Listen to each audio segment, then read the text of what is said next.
Sonic the Hedgehog. It's alright, innit? Apropos of nothing. Okay, that's a bold-faced lie.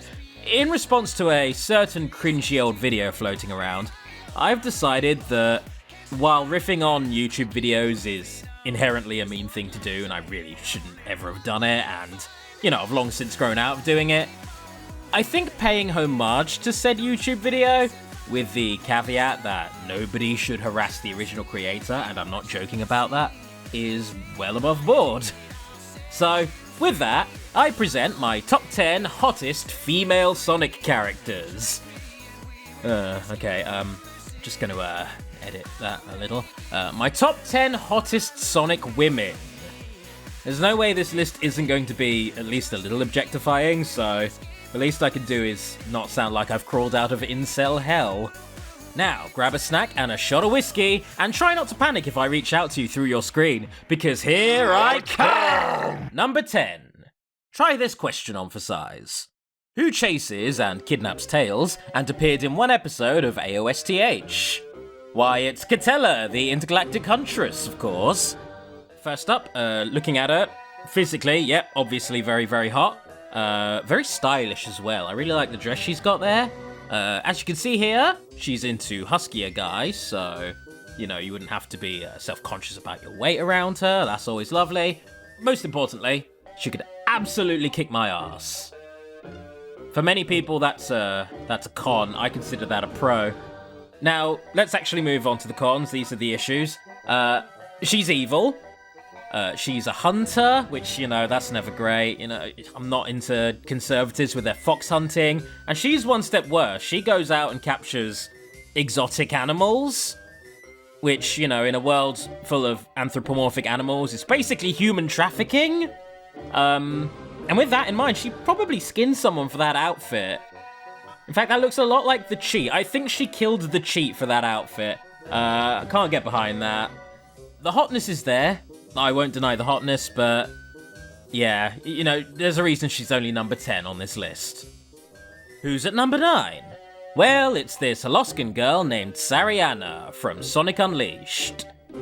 Well, I don't know how she got on the list. She seems pretty cold to me. Laugh, you fucking sheep! Sariana is literally famed in Holoska for her beauty. She is canonically hot, so obviously she needed to be on the list. She's a wife and a mother. She's got a very strong, dominating personality, which is good for some guys, but I actually think she takes it a little bit too far. She's very strict and very controlling of her husband, as much as she does love him. Personally, not for me, once again, but objectively hot. The game confirms it itself. She's a married woman as well. That's another reason she's not higher on the list. I can't appreciate her hotness that far without being a goddamn homewrecker. But on that note, I will say she's a very good match for Jareth. I wish them well. Nummer 8. I don't know who the hell this is, but I will say she looks very, very hot. I hope this pick doesn't end up being, problematic in some way when Frontiers comes out. I think this list is destined to be problematic anyway, who gives a fuck? What number's next? 7, of course. Agent Topaz from Sonic X. First of all, she looks wonderful. That is not up for any debate. She's a very attractive woman. She's got a strong personality, which clashes very well with Rouge's devil-may-care attitude. In terms of her personal hobbies and interests, she likes relaxing beach vacations, she likes ice cream. These are all things I can get behind. We have things in common, that's lovely. In terms of drawbacks, she is a gun agent, meaning she's essentially a military-grade cop. I'm not super keen on militant cops, the filthy leftist radical that I am, and even more damning, she already has eyes for someone else. No, not Rouge, Mr. Tanaka. Look, maybe in a more progressive world, Rouge and Topaz could have been a thing, they could have been more than friends, but it ain't gonna happen in an early 2000s kids show, okay? We weren't there yet. Number Zida. Madonna! No, not this weird Jessica Rabbit wannabe. I mean this version of Madonna from the comics. I was very torn about whether Topaz or Madonna should have been higher because, you know, damn, look at her. But, well, she works as an interrogation specialist for GUN. Ugh, that's really rough. Like, I'm still kind of torn on it. Do I love Pixie Cuts more than I hate war crimes? No, you know what? I fucking made my choice. Pixie Cuts win! Madonna wins! Number 1, 2, 3, 4, 5! Federica from Sonic Unleashed. Now, this girl's not exactly my type. She's, you know, kind of young, bit of a party girl. But I think I'd be a fool to deny that she's super hot, because she is. She does spend a lot of Unleashed pining after this guy named Raimundo, and this is where I kind of grew to love the character, because if you follow her story, which I assure you no one has ever followed an NPC story in Sonic Unleashed, you find yourself growing to really care about her. She's very passionate, she's extroverted, and she really does have a thing for Raimundo, which he just isn't having any of. And yeah, as her story of unrequited romance unfolds, you really grow to relate to her, I find. I feel like a lot of us can relate to that. Personally, I think she can do better. She looks hot as hell, as established by her ranking. She's a cool person, and I think Raimundo comes off like a bit of a douche, so yeah, Federica deserves to find her Mr. Right. Now, who could top someone with a really relatable character arc? This woman, standing at number 4, Scarlett Garcia. Scarlett is Station Square's TV news reporter, appearing all throughout Sonic X. Now, starting with the negatives, I can't get that much out of her personal life, which gives me the impression that she's got a pretty rough work-life balance. I think she's actually kind of married to her work, so probably isn't the kind to get into a relationship with or settle down, but you know what? Her passion for her work is really endearing in and of itself. She's obviously very pretty, she's got lovely red hair, she's charismatic, she's persuasive, engaging, and what she does to follow in her late father's footsteps, and that's really lovely, you know? That's really nice. Good for her. Well-deserved number 4 spot. Next up is number 3, and this one was a gimme. Dr. Maddie Wachowski. Now, first of all, she is married. She's happily married. I'm not a goddamn homewrecker, but I can still admire this woman. First of all, she's absolutely stunning, played by Tika Sumpter, which helps. She's a very attractive woman. She's kind, she's compassionate, super goddamn supportive, especially of her husband, who she loves very much. He's a very lucky man. But here's the thing about her, she's more than just his wife. She's her own person with her own interests as well. She's a veterinarian, she absolutely loves animals. She's big into yoga, hence her nickname, the Pretzel Lady. And I think the thing I like most about her, something a lot of people don't talk about, is how willing she is to take on a motherly role for Sonic. You know, a character who very much needs a mother figure in his life, all things considered. And in the second film, where she proves that she would demonstrably die for him, that's just so lovely. Like, I love Maddie, she's wonderful. She is great, but goddamn, number 2 though. Oh, wait, shit, I'm following a format. Number 1, 2, button my shoe, it's Rachel.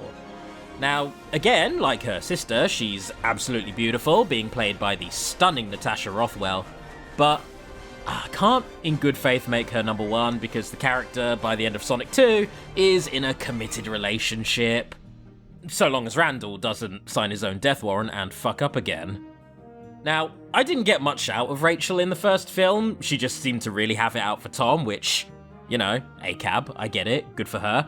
But she just seemed kind of high-strung. I didn't care that much for her as a character. But holy shit, in Sonic 2. This is now going to double as my Sonic 2 review. Glossing over how lovable she is in the second film, especially after burying the hatchet with Tom, when Randall ruins the best day of her life, she goes on a rampage, and it's the best part of the film. Like, if I had to choose between breaking her heart and squaring up against Knuckles, I'd probably go with the latter. in an absolutely amazing twist that I couldn't have accounted for, Rachel becomes the MVP of Sonic 2, being more terrifying than Robotnik and more lovable than Agent Stone. Yes, more lovable than Stone, which is a monumental goddamn feat. But it is what it is, you know? Oh, and yeah, she's also very hot. So, you've seen an intergalactic huntress, a pair of cops, a TV reporter, and Rachel. Who could possibly top those kinds of women? Well, before we find out, I'd like to break kayfabe for a moment and address the lack of furries. You know what, you've probably noticed by this point I've only chosen human characters. Nothing against furries, I love furries, y'all are amazing, but it's just not for me, you know, I don't find it attractive. I'm not an unreasonable man, though. I'm not gonna act like I'm above it all, or like I couldn't possibly pick a cartoon animal to be hot. I'll, you know what? I'm gonna end with an actual Sonic character.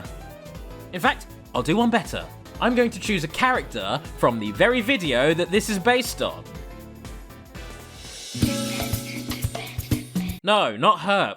Enough goddamn cops. Why are there so many cops in this series? Vanilla the Rabbit. I'm gonna go with Vanilla.